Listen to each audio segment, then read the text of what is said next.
So today I'm gonna talk about B.F. Skinner's behaviorism theory. First of all, who is B.F. Skinner? B.F. Skinner from 1904 to 1990 was an American psychologist and a behaviorist. He was also a professor at Harvard University and is considered as one of the most influential figures in the development of modern behaviorism. So, what is his theory? Well, P.F. Skinner's theory of behaviorism is based on the idea that all the behavior that we learn or the actions we do is predetermined by the consequences that follow it. And what he basically discovered and he proposed is what's called the operant conditioning. It's where a person can condition another into using or to learning something new. This could be both good and bad. The good, you can learn, you can leave behind bad habits through this practice. Bad, there can be control and manipulation. And a lot of parents actually use behaviorism theory to make sure their kid does their homework or whatever and stays on track. So, according to Skinner, behavior is shaped by reinforcement, which is either positive or negative. Positive in the sense of rewards. For example, someone did their job, someone answered a question correctly, you would give them candy or a reward. Negative would be punishments.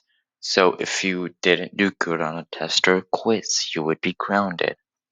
So later on, Skinner also proposed the concept of shaping, and shaping is the gradual reinforcements that leads to a desired behavior.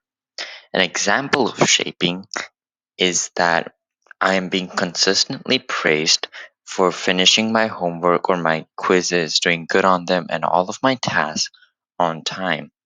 This creates a behavior of responsibility, the idea that when I do something well, I am rewarded. And internally, it makes me feel like, hey, I should be doing this more and more. Last one, Skinner also proposed schedules of reinforcement, which refer to the time and frequency of reinforcement. This is basically just an add on to the gradual reinforcement, but it plays and it basically says that there's a crucial role in timing and how much of we reinforce because sometimes constant and repetitive reinforcement can do harm instead of the good it's supposed to do. Applying the concepts of the theory. In this example, we're going to apply it to your relationships. And the key thing that we're going to be keeping in mind is the idea of positive reinforcements. The woman in this picture is in a relationship with this man. To make sure that their relationship or bond is strong and is well maintained, they can use positive reinforcements. The idea could be anything. It can be complimenting, going out together, but the general idea is that you guys are positively working on something. So here, for example, the woman can be praising this man's piano skills and this praising and this idea that he's playing the piano really well reinforces that there is still a special bond and connection between these two. That is how B.F. Skinner's idea of behaviorism and especially specifically the idea of positive reinforcements can be applied. Now everything has its strengths and limitations, and so does the theory. Strengths are it's very practical. It's really useful in the world because it's a theory that can be easily applied, like we had seen before. Theory has clear explanation. It provides a very clear explanation of how behavior is shaped by the consequences, and it's very easy to understand and to apply by people. Third one, empirical support. Theory is supported by like a large body of research which has provided evidence for the effectiveness of operant conditioning techniques. such as positive reinforcement, negative reinforcement, and punishment and changing behavior. Now, there are also limitations of P.F. Skinner's theory of operant conditioning. Some of them include lack of attention to internal mental states. Well, the theory it doesn't take into account about our mental states and emotions that can actually affect human behavior.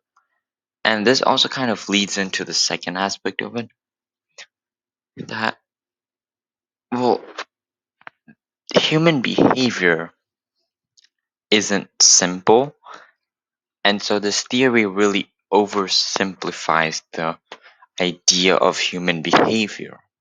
And because there's also epigenetics, there's biology, there's so many things that play a role or account in human behavior. And so it's not 100% correct to say that it's only your consequences that happen physically,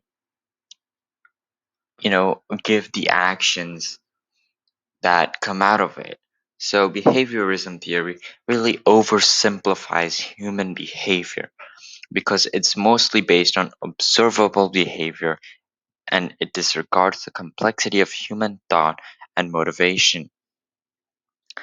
Last one, the second last one, it's not for everyone.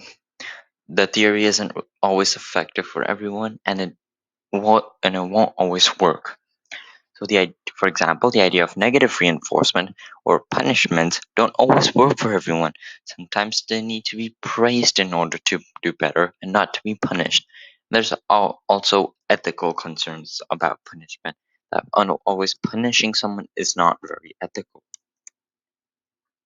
Applying it in the professional world. So for me, the professional world is neuroscience research and me being a neurosurgeon in the future. The first way is learning new skills.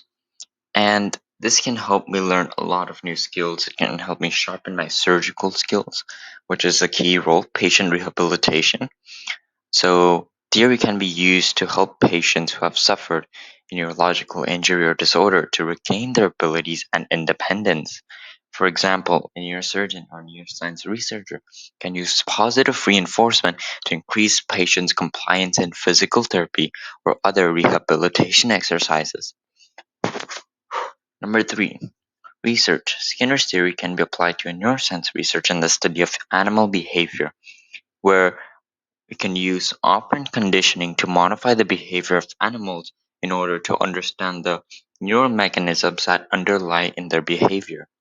Last but not least, teaching. Skinner's theory can be used by a neurosurgeon or neurosurgeon researcher, someone who's teaching someone who's teaching the residency and how things work, and you can shape behaviors in teaching that can help a lot of students. Overall reflection, well, my overall reflection is that it has its pros and cons, and Skinner's theory, although it can be applied to various settings for people, I think that it has its own restrictions and it fails to pay attention to mental states and it oversimplifies human behavior, and this is a huge con for me. But despite all the limitations it has, I think it is still very relevant in our life. It's like a key framework to understand how behavior can be shaped by consequences. And so the pros and cons are there, but I think overall, yes, it is very much relevant to our lives. And thank you for listening.